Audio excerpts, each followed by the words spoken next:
Hi. Yes, indeed. I am your host. And so, in case you don't know, my name is Janine Hamilton, and I'm the founder of A Sugar Free Life. Um, and so, I'm working as a lifestyle coach, as a teaching artist, is what I've done for 30, 35 years or more, actually. I'm a little scared to think about how long I've been a teaching artist. Um, and I am also an actor and a singer by trade. I uh, returned recently to New York City to take care of my mom. And while I had started this a sugar-free life, I wanted to continue working as an actor as well because that's my main passion in life. It's what I think I was born to do. So, at any rate, back in New York, and that's what I'm doing. I just actually got done with a performance of Camus' Caligula, and I'm working with a theater company. No one wants to hear all about this. I'm sorry. Let's go on.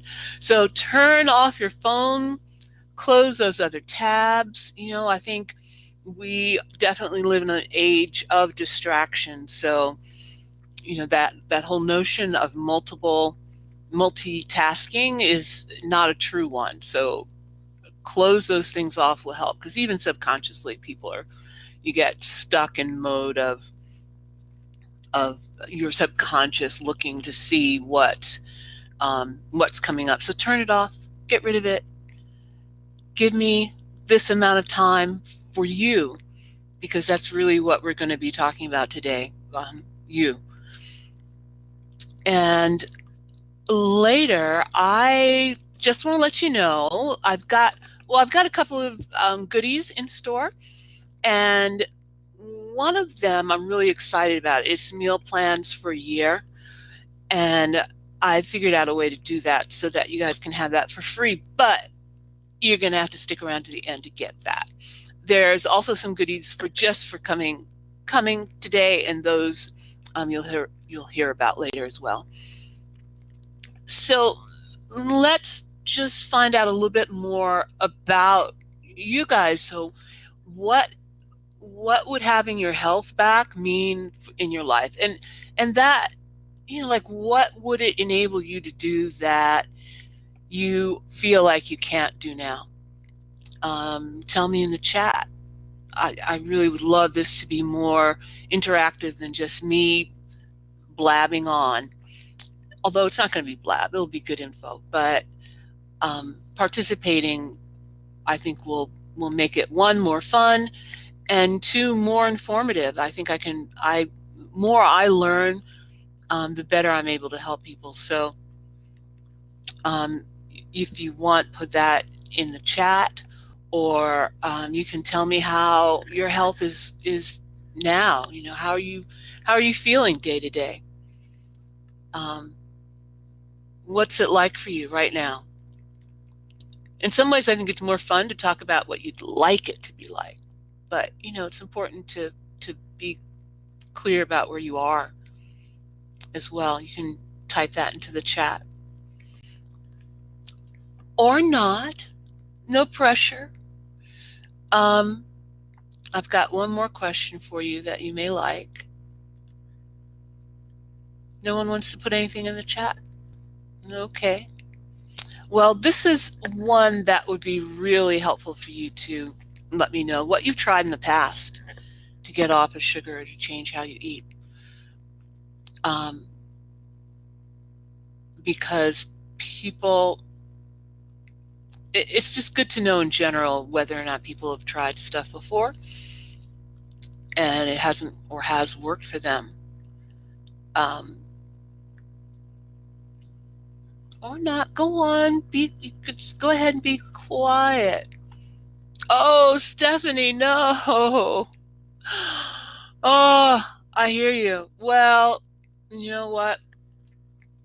It's we're going to talk about that. Because there are reasons you want a candy bar right now. It's like, and you're going to find out about that today in the training. So hang in there. Have some water instead if you've got it with you. Um, and that can be a really good method. There you guys go. You're more, Janine, you're more conscious of what you eat and you're maintaining a good sugar level. Yay! Good for you.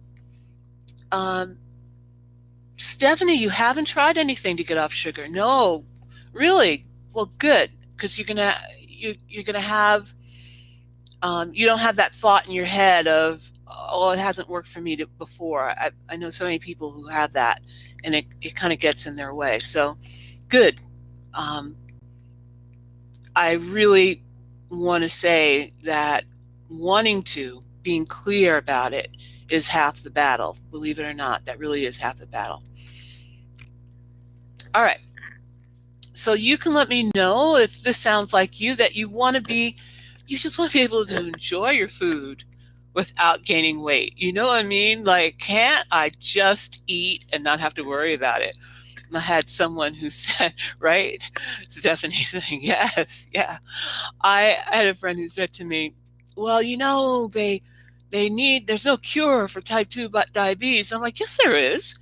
He said, well, there's no cure that lets you eat the way I want to eat. I'm like, you mean eat like all of that crap without consequence? No, there is no cure for that. But there is a cure for type 2 diabetes, for pre-diabetes. So, and I think the other fallacy is that eating well doesn't taste good. And I am a big proponent that eating well needs to taste as delicious as possible. So this is not Stephanie, having tried different diets but gained it all back. It was definitely me. I was someone who tried like umpteen diets through the years, and I had success with it. I would lose weight, feel good, bounce around, but before I knew it, I was back. I would gain the weight back, and it was like I had never taken it off in the first place. I don't know about you, but I know that when I was struggling with it, I really just was concerned that I wouldn't develop type 2 diabetes. I mean, that was just a big worry of mine. Sometimes it would keep me up at night. And so I totally understand if, that's what you're going through, because I've been there, worried about that. So here's what you're going to learn today. And if you've seen that advertisement that I had on Facebook, these are what I said you would learn. You're going to get the information about why it is you can't stop eating sugar. And it's not about your willpower. It's not what you've been told, that if you just eat less and you exercise more, you'll lose the weight. And so why haven't you? Well, there's a reason for it, a biological reason for it, a physiological reason for it. And you're going to learn about that today. You're going to learn the quickest way I have found to start feeling better. Like almost, I would say, in a week, you can feel better using this technique. It is so simple. It's something you already know, but knowing it and doing it have been two different things. And so if you really focus on doing this technique that I'm going to give you, you will feel better.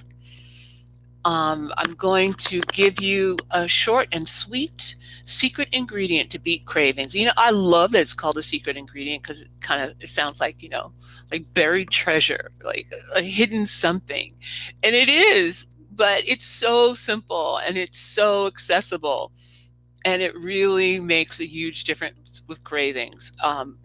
So I'm going to show you that. I'm going to introduce you to a breakfast blast, let you know what that is, so that you can start your day with yum. You're going to hear me say yum a lot. I'm about the yum. I'm about being in the kitchen, quick, in and out. Like, I want it to go from my head to my mouth in 45 minutes or less. And if I have to be in the kitchen over an hour every day, I don't like it. So a lot of what you'll hear from me is about quick and yummy. Because I was brought up in a West Indian household. We had spicy food. My taste buds need to be happy.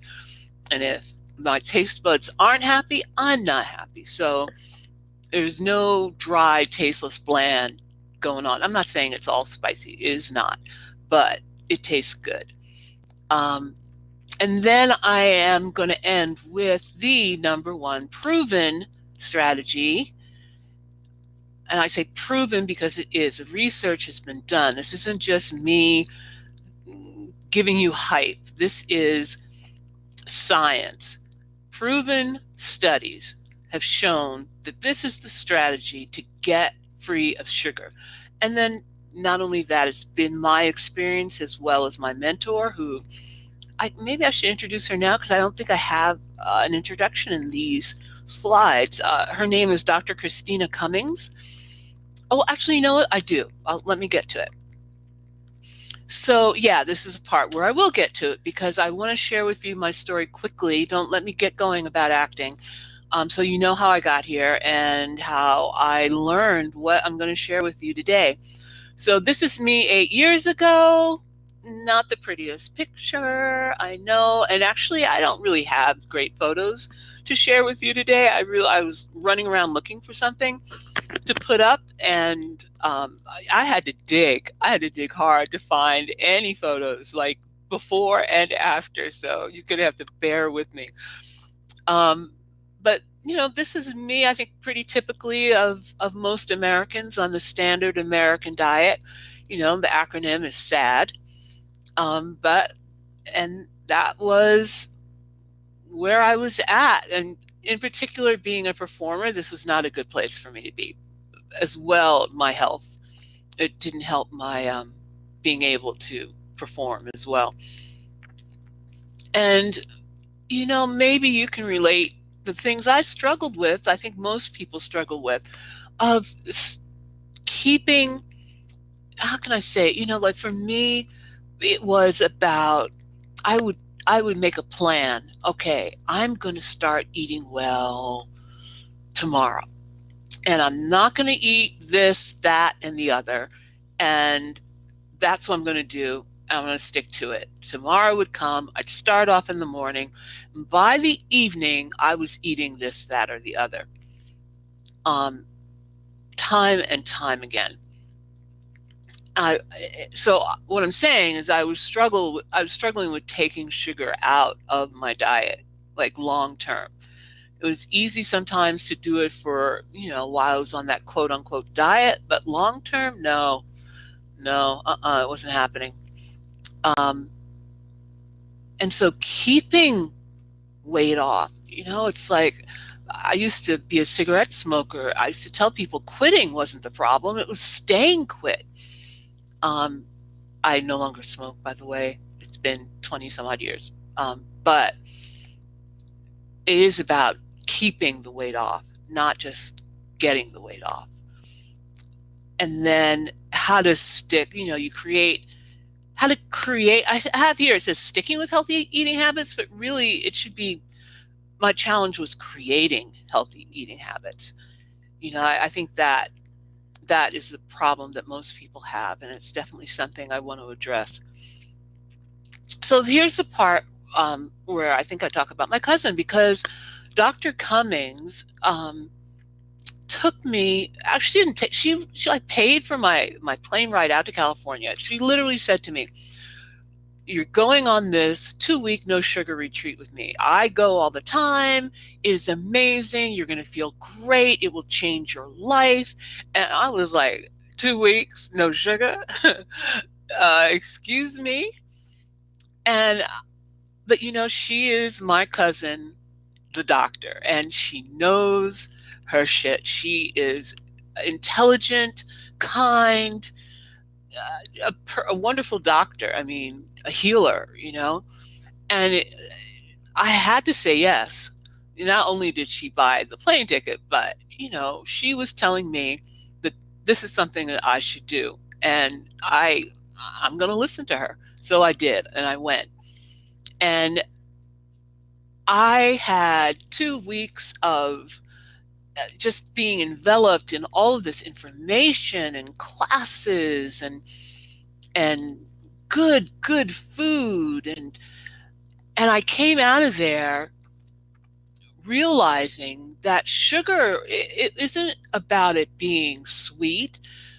Sugar is a drug, and it's a powerful drug, and I was addicted to it.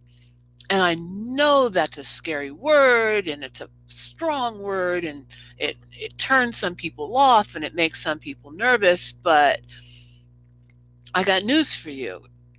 It's the truth. And there's some research behind that as well that I'll share with you. And so when I realized, that sugar was the issue and a drug, and that I had to get off of it the same way, you get off of smoking cigarettes, you get off of drinking alcohol, this is what happened. And I told you my photos are bad, but I think you can tell in this photo that I am no longer a size 22. And, I'm sorry, I got up, I took this photo, and it was like, oops, my head's not in it. Like, oh, well, thank you. Thank you, Stephanie. I feel good. I know we talk about looks, but God, it's so much about how you feel. Like, I almost forget sometimes that, I've lost all this weight. It isn't until I get into clothes, my jeans say size 10, and I look at that and I go, no, there's no way I'm getting in that. And then boom, I'm in it. I'm like, oh shoot, I actually have lost this weight because I really did not deal with it. You know what I'm saying? I didn't count calories. I didn't count carbs.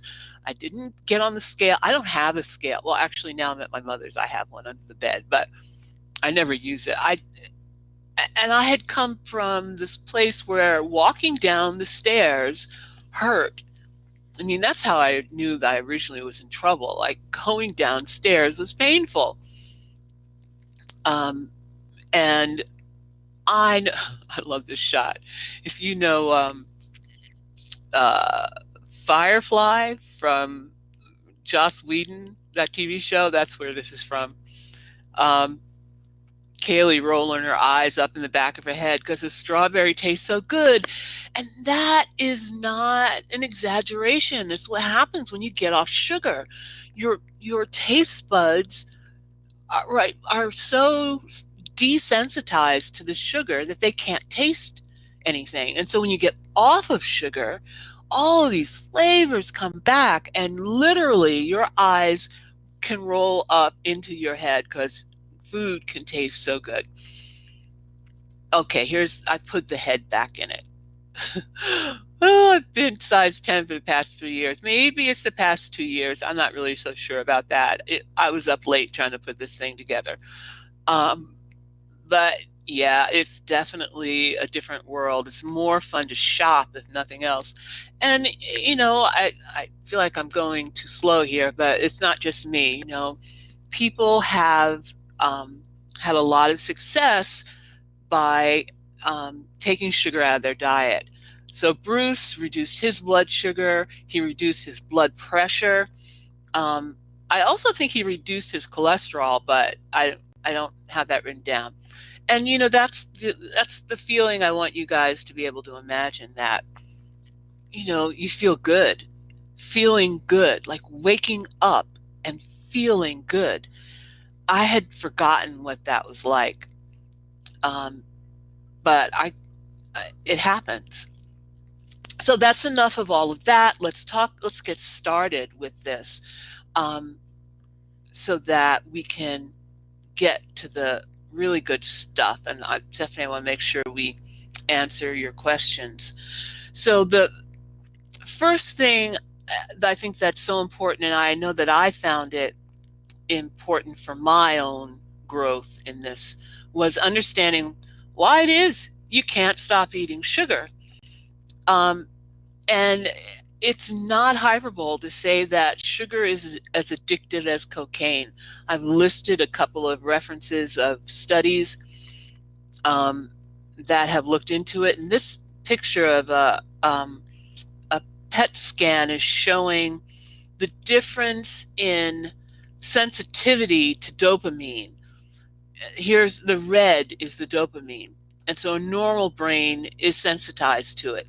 People on cocaine are not. The cocaine, or the thought of cocaine, is releasing a lot of dopamine. And so their system becomes less sensitive to it, as well as people who are obese. And what is scary, and I want to read this for you because, I feel like I'm making some bold claims about, Oreo cookies, because don't we all love Oreo cookies? But in 2013, this student faculty research was done on lab rats, right? And they gave them Oreos, which are rich in sugar and fat. And what they found was that the rats were given the option of eating Oreos and rice cakes, and and getting, and that they spent as much time eating cookies as they did getting high on cocaine or morphine. In other words, they were giving them, the rats had a choice of the Oreos or the cocaine or morphine, and they spent more time eating the Oreos. Furthermore, they were subjected to a test that measured a protein that's produced called c-Fos, and it's a known marker of neuron activation in a part of the brain that controls feeling pleasure. And Oreos beat out cocaine and morphine by a significant margin. In other words, the rats were experiencing more pleasure eating Oreo cookies than having cocaine or morphine. And that, my friend, is why we're addicted. It's about the pleasure centers in our brain have been so saturated that it takes more and more of the drug to get us to have that same feeling of pleasure. There's more to this. I'll try to get to it quickly, so I don't want to bore you. And let's see if I can actually play. I'm going to play this short video. It's from something called, what was it called? The Skinny on Obesity. And you don't have to be obese to get good information out of this, but it lets you, I think in a pretty understandable way, lets you in on what's going on. Give me a moment. Let me make sure I can get this to play. This is my first time. I think I can do it. There. Nope. Wait. Play.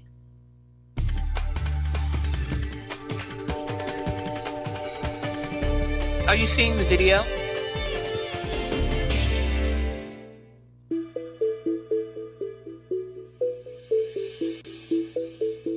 Here we go. How can we eat more than we're supposed to? Good.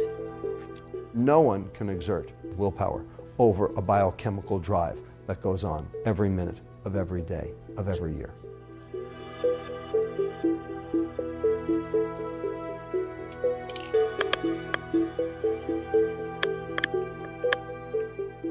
Why are we eating more? What happened to make us eat more? We had this exquisite system, very sensitive system called leptin, that allowed us to modulate our total food intake for 50,000 years or more. And then all of a sudden, in 30 years, the thing's broken seemingly beyond repair. How can we eat more than we're supposed to? And the answer lies in understanding the biochemistry of the brain, because clearly those signals are not working. So one signal is the starvation signal, which is clearly not working, and that's leptin. And leptin tells your brain you've had enough and you can burn energy properly. But when you don't get the leptin signal, your brain thinks it's starving. The second way is in the reward system. So there's an area of your brain called the reward center. The scientific name is the nucleus accumbens. And it is the site where dopamine works. Dopamine is a neurotransmitter, and it conveys the feeling of pleasure. And pleasure, for lack of a better word, is good. Except that a lot of pleasure, as it turns out, is not. In the process of going for more pleasure, we have changed our dopamine system. And one of the keys to addiction is the idea that after stimulating that system chronically, again and again and again, and it takes 3 weeks to do this, what happens is that the receptors for the dopamine signal now downregulate. Now there are fewer of them. We know that the brains of people with obesity do respond differently to food.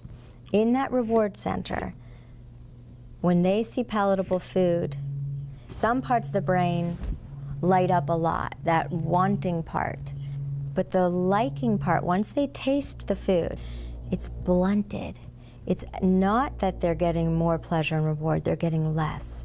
That's like living with an urge that you can't satisfy. And so people think that this hypo-reward condition, or this inability to experience the same level of reward from the same foods that other people are getting, is causing people to overeat in order to get that dopamine that they're missing.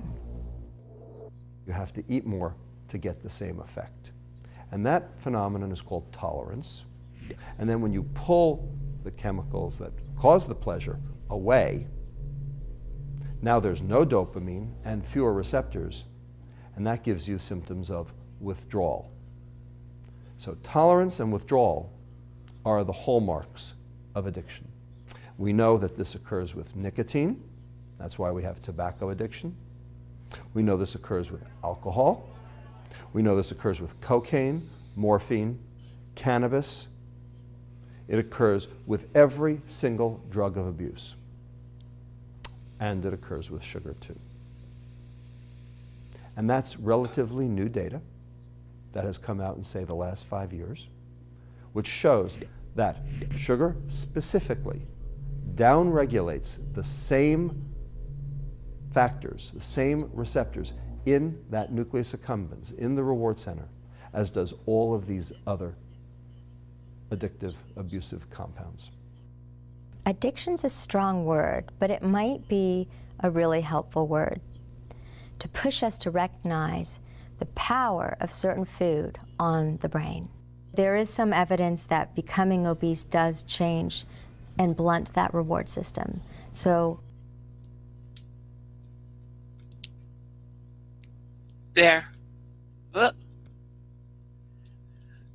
There. How was that? Did that make sense? Did you understand that?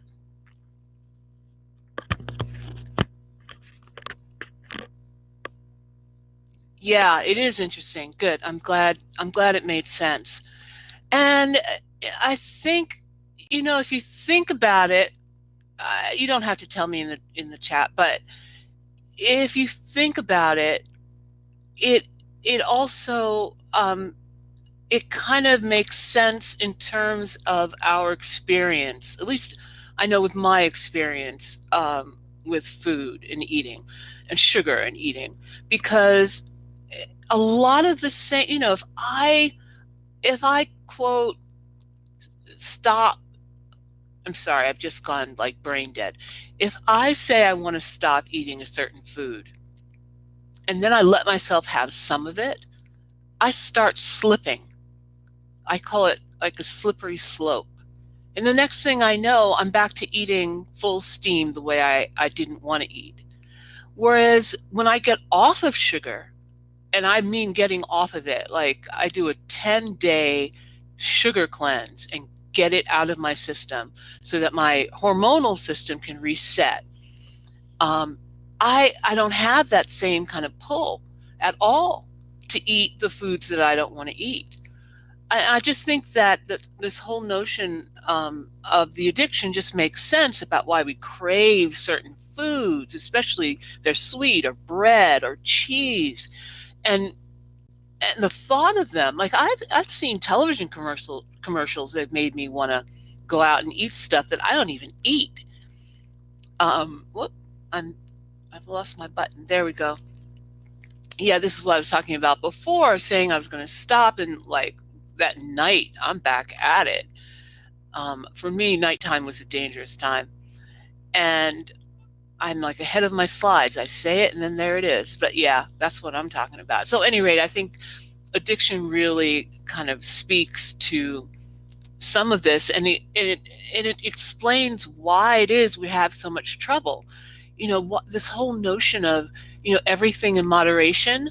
Excuse me? No, you don't tell an alcoholic to drink in moderation. You don't tell someone who's hooked on cigarettes to smoke. And I mean, there are some people who can. If you can smoke, a cigarette once a week, God bless you. If you can eat that way, if you can, have an ice cream sandwich once in a while, good on you. I wish I could do that. But, I'm an addictive personality, and I will be back to eating crap on a regular basis within the week. So anyway, let's move on. So step 2 is I want to share with you this way I found that will jumpstart your health. And this is no lie. It is so simple. It's drinking water. And I know everyone's like, oh, water, come on. Yeah, well, guess what? Most of us suffer from mild dehydration. I mean, drinking enough water every day, I find I have to work at it. I have to have a plan and then move on that plan to make it happen. But the benefits of when I drink enough water are system-wide. Here, take a quick look at this poster. And to start, I mean, 75% of your brain is water. So when you're dehydrated, it literally means your brain shrinks. So having enough water helps just mentally, right? Without that fog that you can have. It helps carry nutrients and oxygen around. It moistens your oxygen for breathing. I live in New York City right now, and oh my God, there is no air here. I just lived in Vermont, so I'm aware of how much there's no air. So needing to moisten what little oxygen there is really high on my list. It helps convert food to energy. It protects and cushions your vital organs. I knew that intellectually, but I hadn't really got it into my head that was what it was doing. It helps your body absorb nutrients. I did not know it makes up 75% of your muscles. It cushions your joints. That I knew. I can tell when I'm drinking water because of how my joints feel. I also didn't realize that it was such a large component of my bones. I did know that it removes waste, and water, like if my bowels aren't moving well, drinking water is like my first go-to. And that it makes up that much of my blood, I knew. I didn't know that it was helping to regulate the body temperature. So at any rate, drinking water, it's such a simple addition to your lifestyle, but it makes huge gains. And so here's my suggestion. To get a water bottle, and if you don't already have one, I mean, clean out that juice or soda bottle and use that. I mean, you don't have to spend money, but get something so you can carry it with you, because drinking water is about having it around all day. And then I start the day with as much water as I can drink first thing in the morning as I can. So on a good day, I can chug almost 20 ounces of water first thing, because you wake up and you haven't had any water for at least 8 hours if you're sleeping well, and usually longer than that. And so your body's thirsty. So it's easier to drink water. I mean, some days I can't. Some days it's like 6 ounces, 8 ounces. It doesn't matter. Whatever you can do, start there. If the whole idea of water is like, oh my God, really? Start with 4. I don't care. Start with something and then add to it little by little. And then this is for the people who say, I don't like how water tastes. My biggest suggestion is to add ice to it,